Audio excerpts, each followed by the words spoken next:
মহালয়া অর্থাৎ যেদিন পিতৃপক্ষের অবসান সেদিন দেবীর চক্ষু আঁকা হয়। তো সেই পরম্পরা, সেই একই ট্র্যাডিশন মেনে কাশী বসলেনে চক্ষুদান হলো আজ। চক্ষুদান করলেন কে? দেবীর চক্ষুদান করলেন শশী পাঁজা।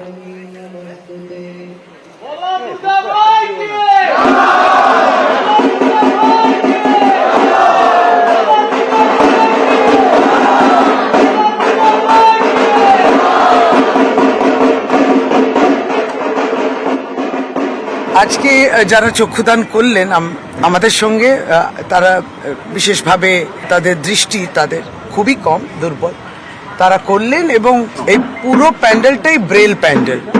খুব অভিনব এই পুজোটা হলো।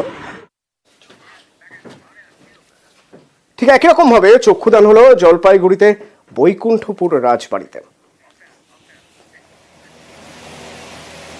515 বছরের পুরনো রাজবাড়ির পুজো, দুর্গা প্রতিমার পাশাপাশি চক্ষুদান রাজবাড়ির সোনার আরও একটি দুর্গা প্রতিমা। এই সোনার দুর্গাকেই বছরভর পুজো করা হয় বৈকুণ্ঠপুর রাজবাড়িতে।